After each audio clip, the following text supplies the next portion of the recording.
எதிர்க்கட்சி உறுப்பினர்களின் தொடர் அமளியால் நாடாளுமன்ற இரு அவைகளும் நாள் முழுவதும் ஒத்திவைக்கப்பட்டன. அனைத்து அலுவல்களையும் ஒத்திவைத்துவிட்டு ஆபரேஷன் சிந்தூர், இந்தியா பாகிஸ்தான் விவகாரத்தில் டிரம்பின் தலையீடு, பீகார் வாக்காளர் பட்டியல் திருத்தம் உள்ளிட்டவை குறித்து நாடாளுமன்றத்தில் விவாதிக்க எதிர்க்கட்சிகள் வலியுறுத்தின. இதற்கு மத்திய அரசு ஒப்புக்கொள்ளாததால் எதிர்க்கட்சி எம்பிக்கள் தொடர் அமளியில் ஈடுபட்டதால் இரு அவைகளும் முடங்கின. जुलाई 2025 को प्रातः 11 बजे तक के लिए स्थगित की जाती है. ஆபரேஷன் சிந்தூர் உள்ளிட்டவை குறித்து பின்னர் விவாதம் நடத்தப்படும் என சபாநாயகர் ஓம் பிர்லா உறுதியளித்த பின்பும் உடனடியாக விவாதம் நடத்த எதிர்க்கட்சிகள் வலியுறுத்தி மக்களவையில் முழக்கங்களை எழுப்பின. இதற்கு மத்திய அமைச்சர் கிரண் ரிஜிஜு எதிர்ப்பு தெரிவித்தார்.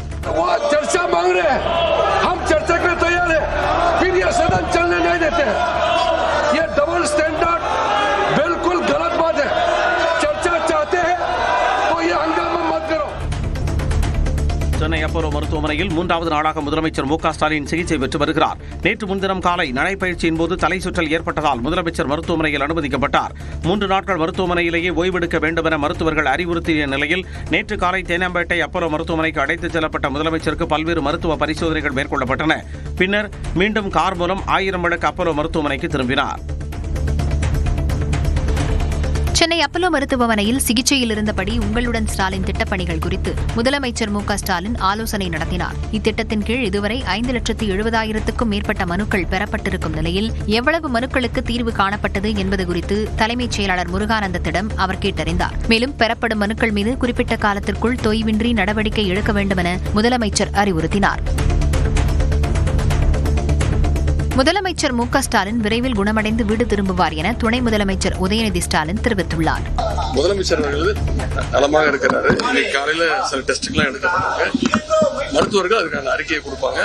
3 நாட்கள் நேற்று ஹாஸ்பிட்டல் இருந்து அறிக்கை கொடுத்திருக்காங்க. 3 நாட்கள் ரெஸ்ட் எடுக்க சொல்லிட்டாங்க. விரைவில் குணமடைந்து வந்துருவார். முதலமைச்சர் மு க ஸ்டாலினை அவரது சகோதரரும் முன்னாள் மத்திய அமைச்சருமான மு க அழகிரி நேரில் சந்தித்து நலம் விசாரித்தார். டிஎன்பிஎஸ்சி குரூப் 4 தேர்வை அரசு ரத்து செய்யாமல் பணியமர்த்தினால் அதிமுக ஆட்சி அமைத்தால் தேர்வு ரத்து செய்யப்படும் என்று எடப்பாடி பழனிசாமி தெரிவித்துள்ளார். தஞ்சை பாபநாசத்தில் பிரச்சார பயணத்தில் பேசிய அவர் குரூப் 4 தேர்வில் முறைகேடுகள் நடந்திருப்பதாக குற்றம் சாட்டினார். தேர்வு முடிந்த பிறகு அந்த எழுதின தேர்வு தாள்கள் அதை முறையாக சீலிட்டு கொண்டு போகல, அதுல குளறுபடி. இதையே வைத்துக் கொண்டு நீங்கள் தேர்ச்சி பெற்றவர்கள் அறிவித்தால் அதிமுக அரசு வந்த பிறகு அது ரத்து செய்யப்படும். டிஎன்பிஎஸ்சி விடைத்தாள்கள் பாதுகாப்பாக வரப்பெற்றுள்ளதாகவும் எந்தவிதமான குளறுபடிகளும் நிகழவில்லை என்றும் தேர்வு கட்டுப்பாட்டு அலுவலர் விளக்கம் அளித்துள்ளார். இது தொடர்பான செய்திக்குறிப்பில் சேலத்தில் இருந்து சென்னைக்கு அனுப்பப்பட்ட குரூப் 4 விடைத்தாள் பெட்டி ஆங்காங்கே உடைந்து முறையாக சீலிடப்படவில்லை என எழுந்த புகாரை மறுத்துள்ளார். OMR விடைத்தாள்கள் அனைத்தும் இரும்பு பெட்டிகளில் வைத்து சீரிடப்பட்டதாகவும் அட்டை பெட்டிகளில் விடைத்தாள்கள் கொண்டு செல்லப்பட்டதாக கூறப்படும் செய்திகள் ஆதாரமற்றவை என்றும் தெரிவித்துள்ளார். முன்னரே அறிவித்தபடி இந்த தேர்வுகளுக்கான முடிவுகள் 3 மாத காலத்திற்குள் வெளியிடப்படும் என்றும் குறிப்பிட்டுள்ளார். நீதிமன்ற உத்தரவுப்படி ஓடிபி இல்லாமலேயே திமுக உறுப்பினர் சேர்க்கை நடைபெறும் என அக்கட்சியின் அமைப்பு செயலாளர் RS பாரதி தெரிவித்துள்ளார். அவர் வெளியிட்டுள்ள அறிக்கையில் ஓரணியில் தமிழ்நாடு பரப்புரையை தடுக்க முடியாதா என தவம் கிடந்த பழனிசாமியின் முகத்தில் நீதிமன்றம் கரியை பூசிவிட்டது என குறிப்பிட்டுள்ளார். நீதிமன்ற வழிகாட்டுதலின்படி இனி உறுப்பினர் சேர்க்கையின் போது ஓடிபி கேட்கப்படாது என்றும் செல்போன் கட்டாயம் என்றும் அவர் தெரிவித்துள்ளார். அதிமுக ஆட்சிக்கு வந்ததும் தீபாவளி பண்டிகைக்கு தாய்மார்களுக்கு தரமான புடவை வழங்கப்படும் என அக்கட்சியின் பொதுச் செயலாளர் எடப்பாடி பழனிசாமி தெரிவித்தார். தஞ்சாவூர் மாவட்டம் திருவையாறில் பரப்புரையில் ஈடுபட்ட அவர் இவ்வாறு கூறினார். எல்லா தீபாவளிக்கும் மகிழ்ச்சியோடு இருக்க என்பதற்காக அதிமுக ஆட்சி உங்களுடைய மகத்தான ஆதரவின் பேரில் மலர்ந்தவுடன் 2026ஆம் ஆண்டிலிருந்து எல்லா தாய்மார்களுக்கும் நல்ல புடவை கொடுக்கப்படும், சேலை வழங்கப்படும். காஞ்சிபுரம், செங்கல்பட்டு மாவட்டங்களில் கனமழை பெய்தது. காஞ்சிபுரம் மாவட்டத்தில் மாநகராட்சி பகுதிகள் மற்றும் ஓரிக்கை, செவிலிமேடு பேருந்து நிலையம், சுங்குவார் சத்திரம், ஸ்ரீபெரும்புதூர் உள்ளிட்ட பகுதிகளில் கனமழை பெய்தது. செங்கல்பட்டு மாவட்டத்தில் சிங்கப்பெருமாள் கோவில், திருப்போரூர், திருக்கழுக்குன்றம், மறைமலை நகர் ஆகிய பகுதிகளில் பரவலாக மழை பெய்தது.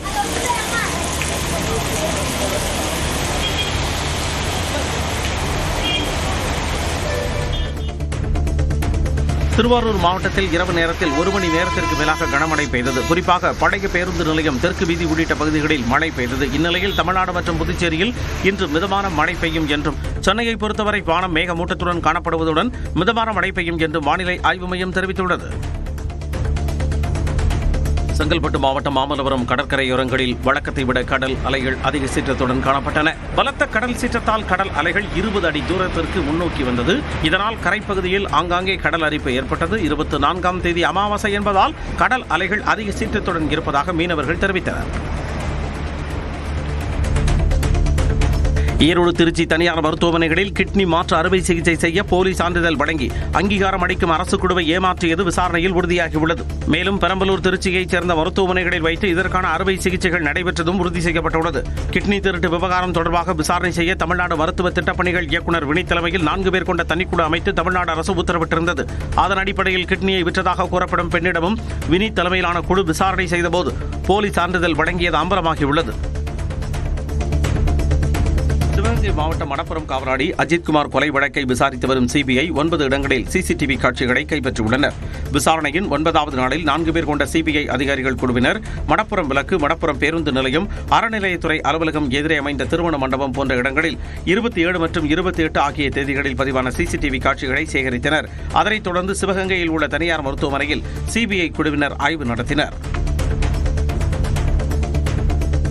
காவல்துறை விசாரணையின் போது உயிரிழந்த சிவகங்கை மாவட்டம் மணப்புரம் கோவில் காவலாளி அஜித்குமார் குடும்பத்திற்கு இடைக்கால இழப்பீடாக 25 லட்சம் ரூபாய் வழங்க தமிழ்நாடு அரசிற்கு உயர்நீதிமன்ற மதுரை கிளை உத்தரவிட்டுள்ளது. காவலாளி அஜித்குமார் குடும்பத்திற்கு கூடுதல் இழப்பீடு கோரி தாக்கல் செய்யப்பட்ட மனுவை விசாரித்த நீதிபதிகள் இதற்கு முன்பு பிற காவல் நிலைய மரணங்களுக்கு கூடுதல் இழப்பீடு வழங்கப்பட்டுள்ளதை சுட்டிக்காட்டினர். ஆடி மாத பிரதோஷத்தை ஒட்டி சிவன் கோவில்களில் நந்திக்கு சிறப்பு அபிஷேக ஆராதனைகள் நடைபெற்றன.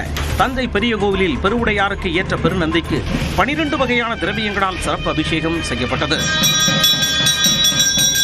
திருவண்ணாமலை அண்ணாமலையார் கோவிலில் பெரிய நந்திக்கும், வேலூர் கோட்டையில் உள்ள ஸ்ரீ ஜலகண்டீஸ்வரர் ஆலயத்தில் நந்தி பகவானுக்கும் சிறப்பு அபிஷேக ஆராதனைகள் நடைபெற்றன.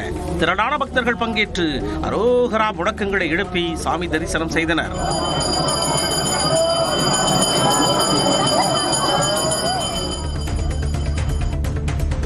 திருப்பத்தூர் மாவட்டம் ஆம்பூர் அருகே 12 லட்சம் ரூபாய் லஞ்சம் வாங்கியதாக அதிமுகவைச் சேர்ந்த ஊராட்சி மன்ற தலைவர் கைது செய்யப்பட்டார். வாணியம்பாடியைச் சேர்ந்த சீனிவாசன் என்பவரின் வீட்டுமனை அமைப்பதற்கான ஒப்புதலை வழங்க ஊராட்சி மன்ற தலைவர் சிவக்குமார் 12 லட்சம் ரூபாய் லஞ்சம் கேட்டதாக தெரிகிறது. இதனையடுத்து 10 லட்சம் ரூபாயை கொடுத்த நிலையில் மீதமுள்ள 2 லட்சம் ரூபாயை வாங்க நெருக்கடி கொடுத்ததாக கூறப்படுகிறது. இதுகுறித்து லஞ்ச ஒழிப்புத்துறையினரிடம் சீனிவாசன் புகார் அளித்தார். பின்னர் அதிகாரிகள் ஆலோசனைப்படி ரசாயனம் தடவிய மீதமுள்ள 2 லட்சம் ரூபாயை கொடுத்தபோது சிவக்குமார் கையும் கடவுமாக பிடிபட்டார். சென்னை கொடுங்கையூரில் மாநகராட்சி குப்பை லாரியின் அடியில் சிக்கி இருசக்கர வாகன ஓட்டி உயிரிழந்த சம்பவம் சோகத்தை ஏற்படுத்தியுள்ளது.